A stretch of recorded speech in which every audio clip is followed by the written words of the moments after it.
buenos días. Gracias por la invitación. Este encuentro y para Natalia lleva mucho tiempo poniéndonos cimientos para que pueda ser verdad. Yo sí que puedo dar fe por circunstancias de cómo en serio se han tomado ellos la realización de este encuentro, ¿no? El informe que os van a desvelar mis compañeros y que se va a descubrir aquí, yo creo que tiene una importancia especialmente relevante para los gitanos como pueblo. Es decir, es fruto de un esfuerzo en el que se ha puesto negro sobre blanco una percepción que contradecía un poco la oficialidad, ¿no? Esto yo creo que desde el pueblo gitano se tenía que hacer constantemente, porque muchas veces se dan por supuesto cosas que no son, y aunque el resultado puede ser peor, ¿no? de lo que se prevé, al final es bueno, ¿no? Es bueno, por supuesto, porque es muy relevante el conocer cuál es la situación verdadera. Yo recuerdo una estancia en Bruselas con Bega y con José Luis, en la que allí se habló ya de este informe. Fue tomado en serio, fue tomado con la importancia de la elaboración que se estaba llevando a cabo, y a los que estábamos ahí nos sorprendió. A ver, yo diría que nosotros intuíamos que esto era así, como ellos tienen, como el informe recoge, pero nos sorprendió y nos pareció una tarea muy relevante y muy necesaria que esto se llevara a cabo, ¿no? Yo creo que no debo más que insistir en que realmente es un trabajo para los ciudadanos, es muy importante, es muy relevante que esto se haya llevado a cabo y que este estilo de cosas se realicen. Y bueno, doy paso a mis compañeros de mesa, que son quienes tienen las Muchas gracias.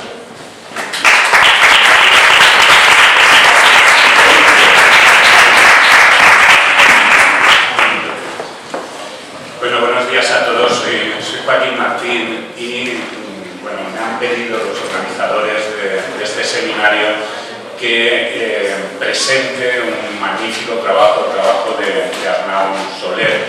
Yo antes que nada, obviamente quiero agradecer a los organizadores que hayan contado conmigo para esta tarea, la Federación Maranata y también a la WIN que nos acoge por darnos esta oportunidad. Para mí, quiero decir que este hecho es un motivo de gran satisfacción por diferentes motivos que están entrelazados entre sí, unos de carácter personal y otros en relación al colectivo que puedo estar representando con esta presentación, que es el de los profesores de universidad que se dedican al estudio y al análisis de las políticas públicas. Digo que hay diferentes motivos, ¿no? En lo personal, me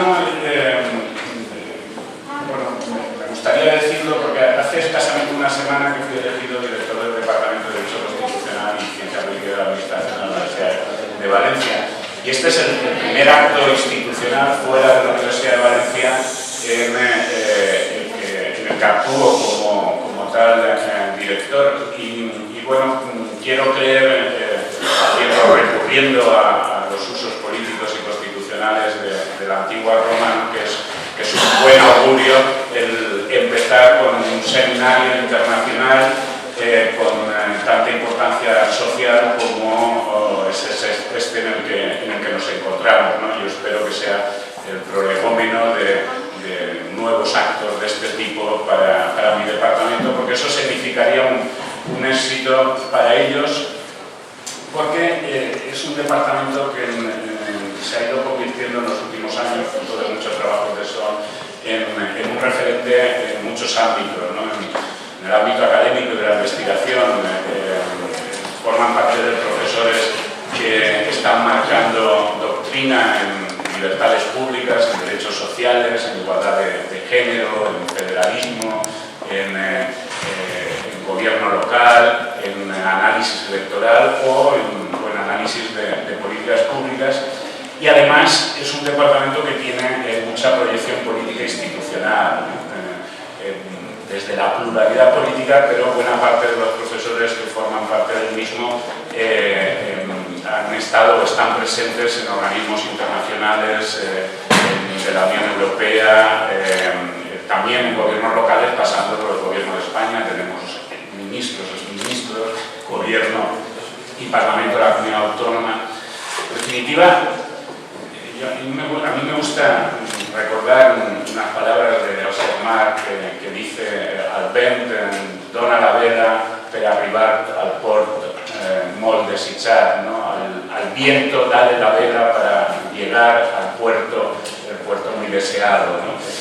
Bueno, pues para mí es un orgullo decir que mi departamento va sobrado de velas y de velamen, y una buena muestra de ello es precisamente el trabajo que ahora presentamos, el trabajo de Arnau Soler, porque su éxito, el éxito al que se refería, es el éxito también del departamento, ¿no? La ponencia de Arnau consiste en un conjunto de reflexiones sobre los resultados de las políticas educativas en relación a la comunidad educativa en nuestro país.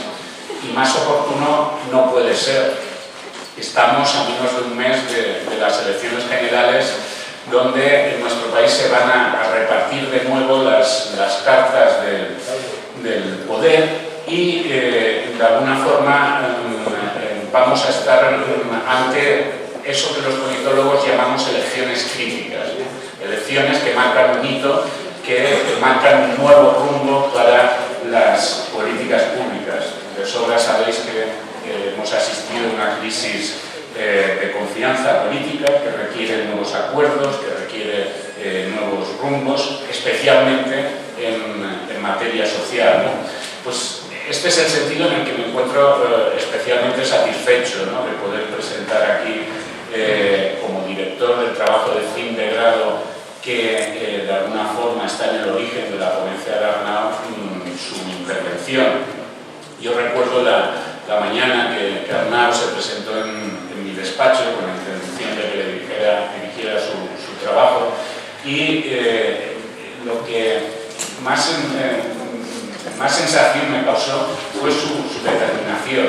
Frente a la mayor parte de los alumnos que vienen con dudas, vienen buscando consejos sobre qué tema tratar, él tenía las ideas muy claras. Él venía ya con su objeto de estudio predeterminado, que era el análisis del fracaso escolar en la comunidad gitana.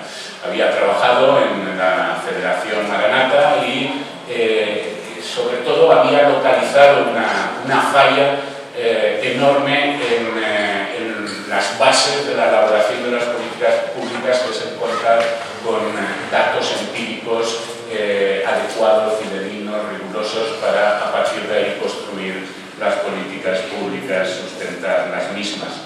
Me lo puso muy fácil.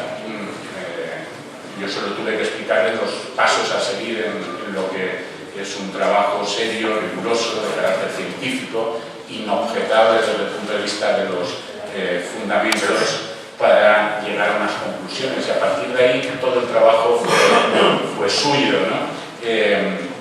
Aplicó la metodología del análisis de las políticas públicas a su objeto de estudio y obtuvo unas conclusiones que son las conclusiones que ahora os va a presentar.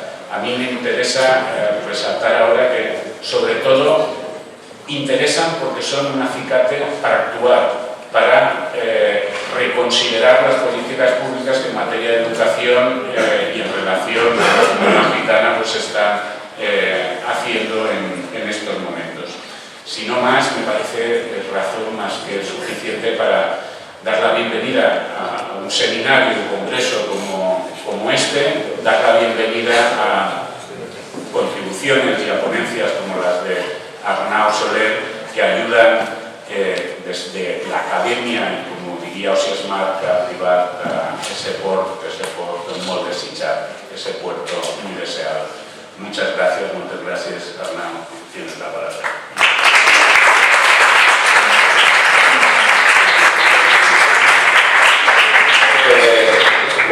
Hola.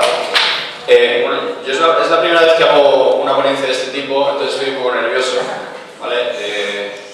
Bueno, me hubiera gustado salir aquí en una tele de plasma, pero no soy presidente del gobierno, así que... bueno, pues sí, yo he hecho mi trabajo final de grado sobre el fracaso escolar en la etnia gitana. Yo estoy haciendo mis prácticas en Maranata. De hecho, pues me gustaría primero de todo agradecer tanto a Bere como a José Luis pues, que me ayudaran todo lo que pudieran y sobre todo pues, que cuenten conmigo para un acto tan importante como este, ¿no? Bueno, para empezar un poco me gustaría comentar que bueno, es una investigación sobre el fracaso escolar en la etnia gitana en el territorio español. Y sobre todo, al principio ya me gustaría decir que es una investigación que se inició hace unos años, que compañeras mías iniciaron ya hace un par de años más o menos, pero bueno, que yo más o menos pues me he dedicado a concluir sobre todo y a reorganizar todo lo posible y pues ir atando los cabos sueltos que podían existir en lo que era el inicio de esa investigación, al principio un poco precaria y tal. Evidentemente este es un tema muy complejo en el que hay muchos factores que influyen, por lo tanto es un tema bastante difícil de tratar y es un tema que debería tratarse durante mucho tiempo, durante varios años, ¿no? A ver, como para introducir un poco la ponencia, me gustaría hablar al principio sobre la educación, ¿no? La educación evidentemente es fundamental en cualquier tipo de sociedad, ¿no? La educación es lo que forma a las personas realmente. Sobre todo en la educación tanto primaria como secundaria, en la que los individuos se están formando, es un elemento básico para generar una sociedad estable. Y sobre todo es importante la educación en una etnia pues excluida y estigmatizada socialmente, porque si ya en una sociedad en general es importante, en una etnia que ha sufrido exclusión o estigmatización socialmente, tiene mucho más peso, ¿no? Es importante también conocer lo que se entiende por fracaso escolar en este país. Fracaso escolar a día de hoy pues, es no superar los estudios básicos. Fracaso escolar es eso, no superar la ESO, en teoría, ¿no? A día de hoy.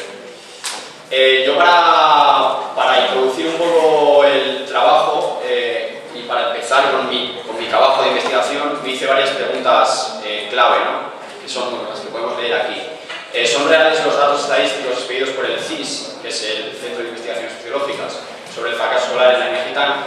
¿Y de qué manera podría mejorarse esta situación?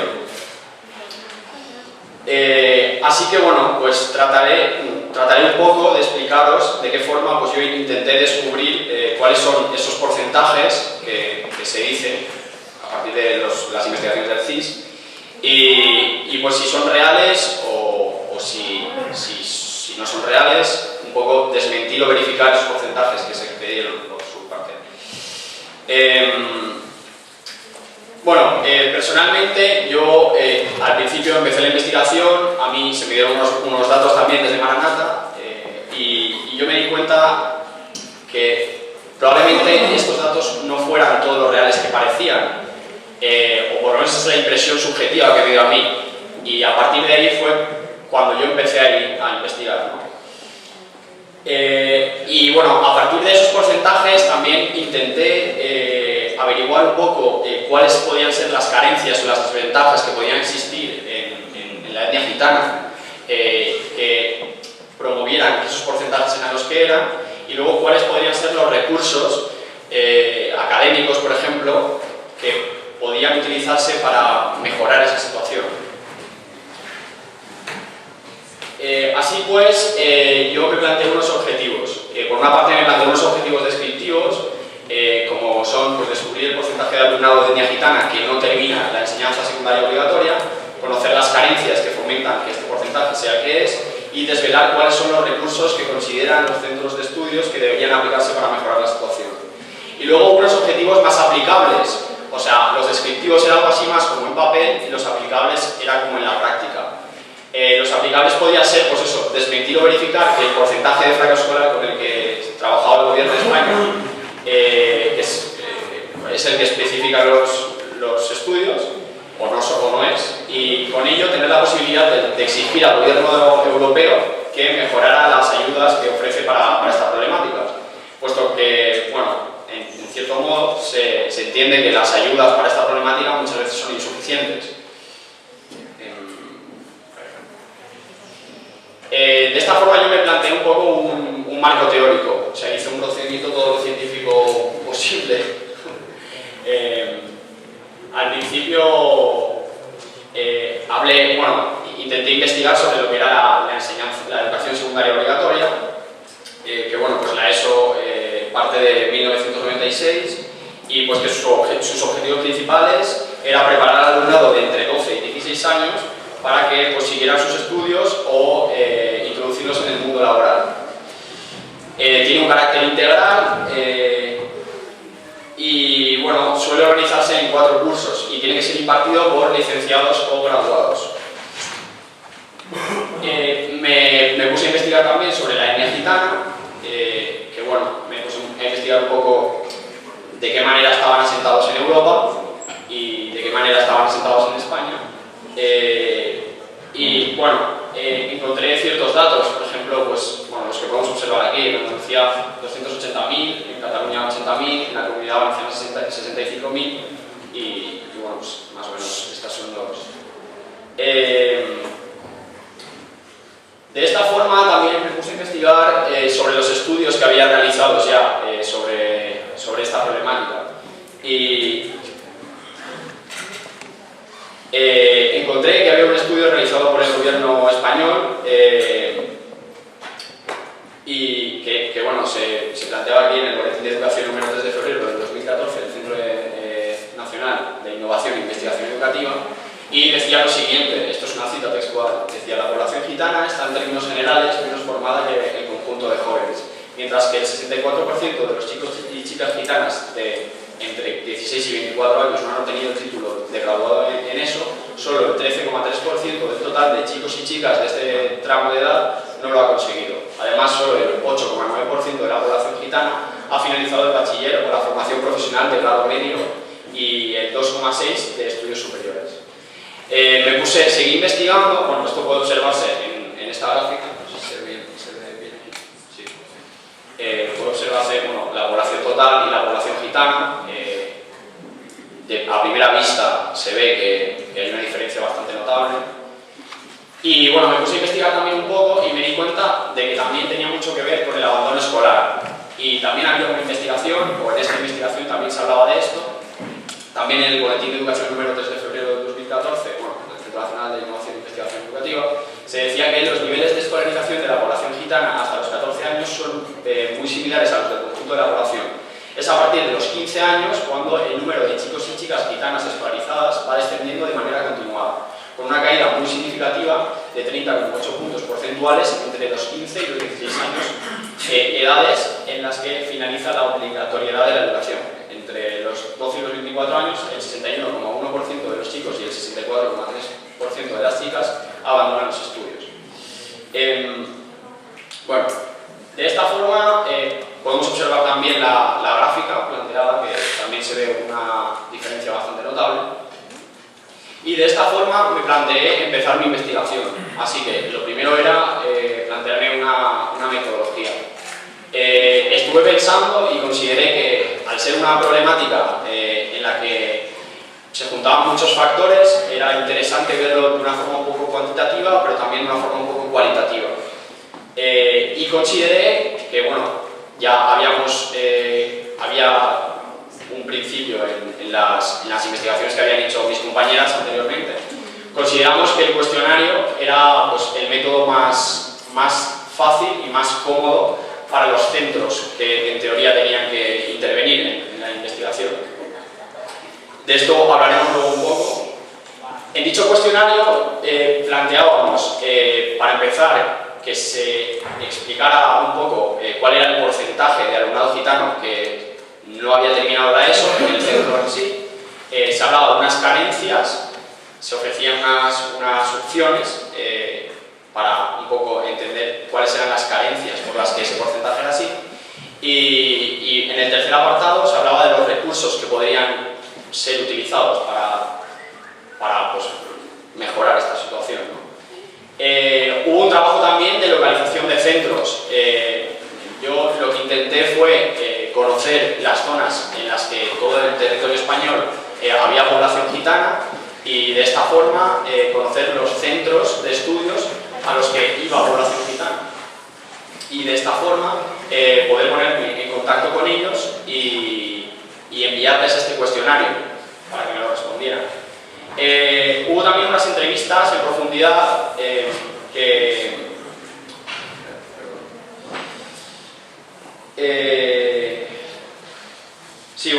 hubo unas entrevistas en profundidad también para informarme, para que me ayudaran un poco con esto de las carencias y los recursos, y luego después hubo un análisis y hubo pues, una reflexión y una conclusión, que es lo que os expondré ahora. El trabajo de campo básicamente fue sobre todo tanto las entrevistas como las llamadas. Yo realicé muchas llamadas, de hecho aproximadamente entre las dos chicas que estuvieron antes que yo y yo, pues realizamos casi unas 400 llamadas aproximadamente a muchísimos centros de España. Porque evidentemente, pues para un centro de estudios que tiene mucho trabajo, tampoco es muy agradable responder un cuestionario, ¿no? Entonces esto era una dificultad con la que nosotros luchábamos completamente.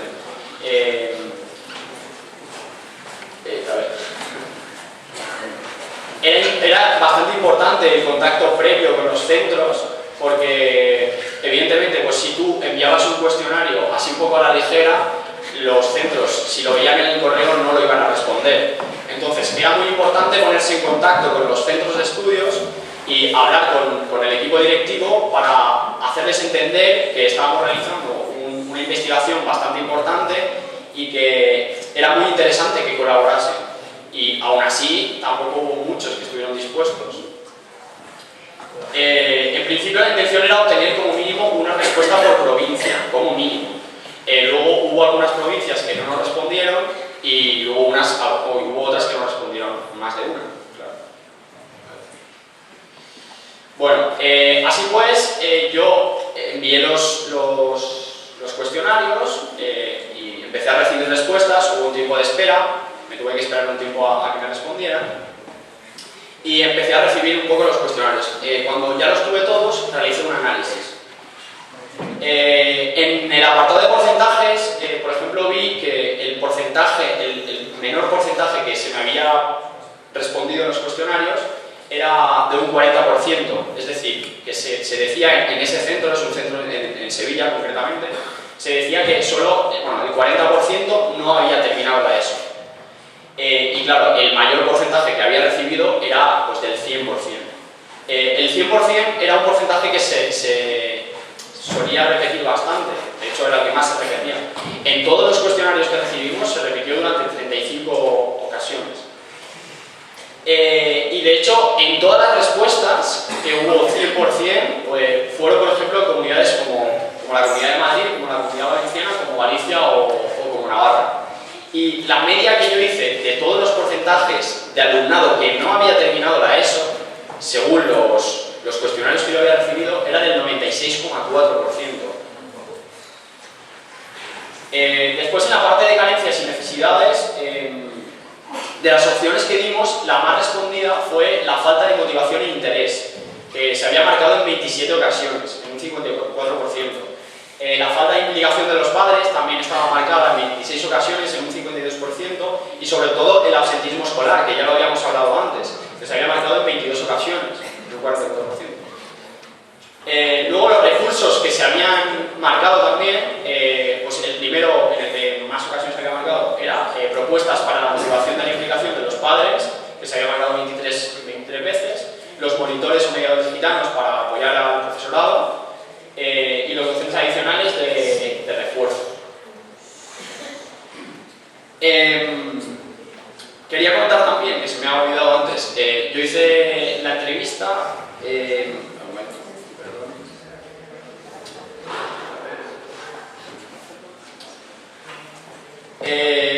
Hice la entrevista a Josué Navarro, que es mediador de etnia gitana de la Federación Mananata en el IES Federica Montseny, y a Rosario Castelló, que es jefa de estudios también, y sobre todo yo hablé con ellos temas bastante interesantes. Con Josué, por ejemplo, una de las cosas que traté fue que es muy importante que el mediador sea de etnia gitana, porque hay veces que esto no se tiene en cuenta, pero sí que es verdad que el vínculo que existe ayuda mucho a que se mejore la situación. Bueno, dentro de las conclusiones que voy ahora, lo primero, evidentemente, me di cuenta de que hay que desmentir un poco los porcentajes establecidos por el gobierno en referencia a los alumnos gitanos. El porcentaje que habíamos hablado inicialmente era del 64,4%. Y yo el que había recibido, haciendo un poco la media de los cuestionarios, era del 96,4%, que son 32 puntos por encima. Está bastante lejos. Entonces yo me di cuenta de que tenía que haber un poco un cambio estructural en la gestión de los recursos dedicados a estas cosas, ¿no? Luego, en las carencias, dábamos la oportunidad también en el cuestionario de marcar la opción de otras. Y en estas pedíamos que si se marcaba la opción de otras, pues que se especificara cuáles se consideraban que eran esas otras, ¿no? Y recibimos respuestas como, bueno, el sistema no da respuesta a sus intereses, que están en otro sitio, oposición al sistema educativo, valores culturales diferentes a los establecidos, escasas expectativas de futuro, falta de hábitos y trabajo de estudio y temprana incorporación al mercado laboral. Este tipo de cosas, yo creo, bueno, en mi opinión, esto ya es una opinión bastante personal, yo considero que si se trabajara desde las instituciones, probablemente se mejoraría bastante la situación. De hecho, en recursos también damos la opción de poner otros, y también se pedía que se especificara. Y pues se nos dijo cosas como coordinación de las administraciones, servicios sociales, empleo, intervención eficaz de la administración local y un tratamiento más personalizado para paliar la descompensación, a veces socioeconómica, que pueda existir entre las familias, o sea, en las familias. Así que bueno, como conclusión general, yo entendí que el porcentaje con el que trabajaba el gobierno era completamente erróneo. Y esto generaba una problemática de una magnitud bastante aterradora, ¿no?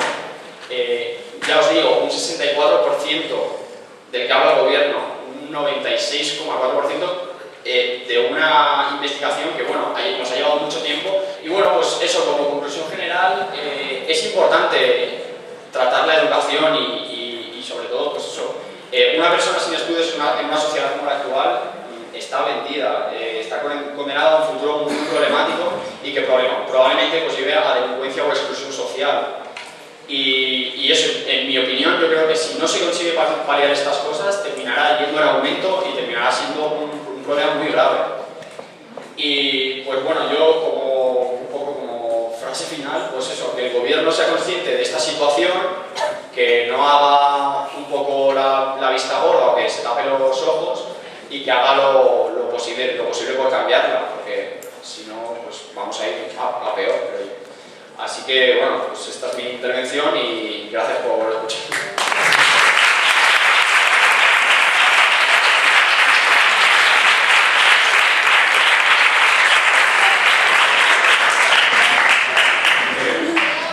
Si os parece, me gustaría precisar un elemento fundamental que de alguna forma lo ha insinuado ahora al final de su intervención.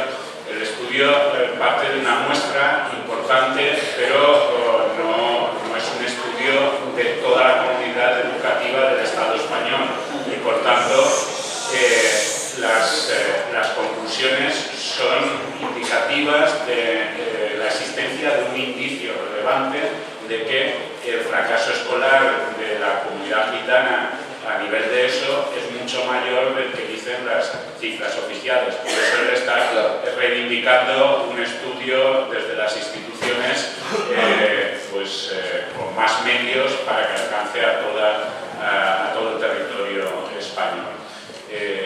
Supongo que habrá interés en preguntas. He visto alguna mano levantada. Si queréis. Buenos días, soy Julián Cortés de Jaén. ¿En qué falla el sistema? ¿Por qué falla? Porque tú ya haces estudio desde hace 2 años, ¿no?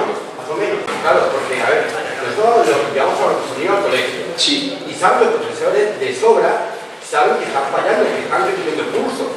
¿En qué falla el sistema? ¿Qué se puede hacer? ¿Qué podemos hacer para solucionar esto? Bueno, lo ha comentado. claro, un poco lo que he comentado al principio, es una problemática en la que intervienen muchos factores. Intervienen factores culturales, intervienen factores políticos, intervienen factores económicos. Entonces, realmente, ¿en qué falla? Yo creo que no hay un problema solo, hay muchos problemas en general. Esa es la visión que tengo yo. Entonces, yo creo que la manera, quizá, o el principio que podría empezarse a tenerse en cuenta este tipo de problemáticas es que las instituciones estatales y el gobierno y un poco pues la política y esto, claro, se diera cuenta de esto. Porque claro, si ya parten de un porcentaje que... Lo saben de sobra. A ver, si ya. un curso, un año y otro año y otro año, saben de sobra que estoy mal, pero es que no solamente soy yo, son 100 personas más. Y la cuestión que ponen a 100 gitanos juntitos en el mismo colegio, ya. Eso pasa en Andalucía. No, a ver, si me permites, a ver, yo, bueno, primero quiero felicitar a mis compañeros porque es impresionante y muy necesario, ¿no? Pero yo creo que esto está relacionado con otras cosas. Por ejemplo, los estudios del CINS que dicen el porcentaje de parios que les parece bien tener como vecinos a gitanos y tal, yo creo que esas cifras son falsas también. O sea, yo te diría que es el 100%. Sí. ¿Sabes? De ahí sale el 50%, 45%, o sea... no lo sé, quiero decir, yo creo que la realidad es bastante peor, por desgracia, por una serie de razones que no es algo, no tenemos tiempo de esto, y en los últimos años han empeorado mucho porque se ha abandonado el trato al final de determinadas cuestiones desde mi punto de vista y que quizá vosotros también compartáis. Entonces no puede ser, es decir, tiene que haber una serie de cosas estructurales que no se hacen y tal. Una cosa que muchas veces se ha dicho, ¿no? Y que yo estoy ya aburrido de escuchar y tal. En las escuelas no se cuenta en ningún momento, no se dice, no se refiere para nada, nunca, ni como historia de España, no aparecen gitanos. Nunca jamás. Entonces, claro, como no, parece una tontería, pero yo creo que no lo es, porque como no aparecen gitanos, no forma parte de la vida, de la historia, de nada. O sea, la percepción que se tiene es un ser social inferior, que es así porque es inferior y ya está. Entonces, claro, si no se cuenta esta historia, no forma parte, eso yo creo que, fíjate lo que te estoy diciendo, ayudaría un poquito también al alumno no gitano a entender un poco de cosas y al final no se reflejado en el sistema y ya también un poco con los padres. Y eso son una pequeña cosa. Hay muchas más que son, yo creo, las que le ha dicho, pero yo creo que básicamente la reflexión final que haces es que se preocupen por esta situación. Es que no puede ser, y en el tema universitario, o sea, que el 2%, pero vamos, es que esto no pasa con ninguna otra población, pero esto, ¿dónde se ha visto? Es que lo que pasa es que estamos acostumbrados a que sea así, estamos acostumbrados a que sea así, lo asumimos, pues nada, es así y ya está. Sí, es una barbaridad, ¿verdad? Desde mi punto de vista. Yo, en cierto modo, para responder a la pregunta que... ¿Cómo te llamas? Cortés. Ah, Cortés. Para responderte un poco, me voy a mojar también porque además en el trabajo que lo tengo aquí, que es bastante más largo que todo esto que he explicado, hay una parte que hablo sobre la estigmatización de la etnia gitana y hablo en España. Y en España hay datos muy concretos que te das cuenta de que desde siempre ha habido una exclusión bastante fuerte a la etnia gitana. Por ejemplo, en el reglamento de la Guardia Civil de 1943 se explica que a los gitanos bueno, se explica que los gitanos deben ser vigilados de manera especial. Entonces, que supongo que más o menos todos, claro. Entonces, claro, si ya partimos de la base de que en 1943, que no hace tanto, estaba esto, claro, entonces si partimos de esa base, los políticos tampoco están tan lejos de esto. Es lo que yo creo, que sigue habiendo una estigmatización muy fuerte, a pesar de que estamos en el siglo XXI y un poco todo es como... Ah, vale. Pero el compañero de Cortés, ¿no? Y hay Gloria Marcos, perdonad. ¿Cómo lo hacemos? Primero Gloria, que está. Sí, yo quiero hablar, en este caso, no como la que vendré después, sino como profesional de la enseñanza, porque tú preguntabas, ¿qué pasa? Yo he sido jefe de estudio en el IES Federica Montseny, donde hay un mediador gitano. ¿Qué es el problema? Que a veces, cuando en el instituto nos planteamos actividades y actuaciones concretas, tenemos en contra la administración, porque no siempre es fácil que en el CECIRE, en el Centro de Profesores, puedas tener gente como Ricardo Borrull o gente que realmente se tome muy en serio lo que se trata a la hora de hacer, primero, la lucha contra el abandono y la integración. ¿Qué pasa? La primera medida que habría que hacer es la prohibición de que los centros docentes seleccionen a su alumnado. Porque a partir de ahí estableces el gueto y a partir de ahí tienes el Federica Montseny y el Vicente Andrés Estero. Dos institutos que están pared con pared. Uno selecciona, en teoría, con criterios de calidad, gente que viene de determinada extracción sociocultural, y luego, por otra parte, tienes el Federica, que era donde yo era jefe de estudio, convertida en el. Si eso añades, que es verdad que es difícil, primero, que no se escolariza de 0 a 3. No hay un interés de socializar desde el inicio, solo la educación obligatoria. Y en todo caso, 0-3 es un parque. Lo que tenemos que hacer es exigir la capacidad educativa desde los 0 hasta los 18, no a los 16, a los 18. Y ese tramo educativo que sea obligatorio, pero con enseñanzas significantes. No se trata de un programa y un currículo a todos por igual. Tiene que ser conocimientos significantes en función de objetivos, motivación, perspectivas. Y luego uno de los fallos terribles, que yo he visto porque también he estado en la inspección, es que el abandono no tiene vuelta atrás, cosa que sí que tiene entre la población. Vaya, lo explico. Tú dejas los estudios en secundaria y otros alumnos se reenganchan con la EPA. Para la población gitana la EPA no existe. Están fuera del sistema y fuera. Y eso quiere decir no hay formación profesional y quiere decir que la posibilidad luego de entrar en el mundo del trabajo, en lo que es el mercado laboral reglado, tampoco existe. O sea que las iniciativas son parciales. Mi experiencia es que además el abandono entre las mujeres es el 100% a partir de los 15 años. Mi experiencia en ese centro. Entonces, la labor parcial de determinados actores no está de alguna manera soportada por una política pública educativa que consolide esos avances. Esos avances se quedan en un centro en una época determinada.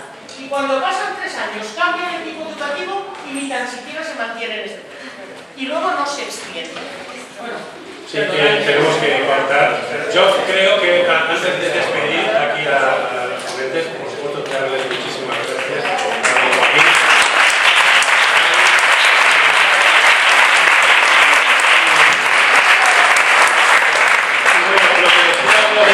Yo estoy seguro que Sani Castelló, que es la actual jefa de estudios de Federica Montseny, lo podrá corroborar. ¿Sí o no?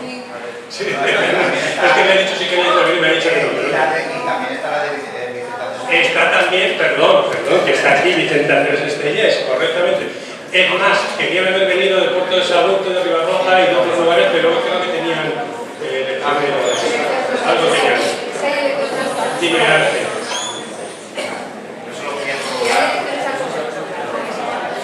Ángel Galán es el presidente del movimiento social escolar.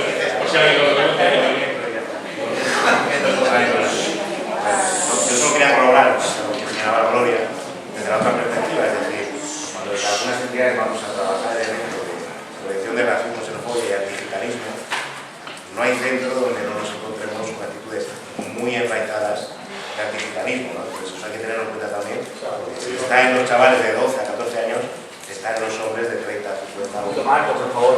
Si está en los chavales de 12 a 14 años un anticapitalismo enraizado en prejuicios y estereotipos muy clásicos, como apuntaba ya Joan, normalmente pues, en el estatus de las personas adultas y de aquellos que tienen que manejar y gestionar la cosa pública, pues puede estar también asentado junto con ellos, por lo cual, pues evidentemente no se aplican los recursos adecuados ni se trabaja en el sentido de generar una mayor integración de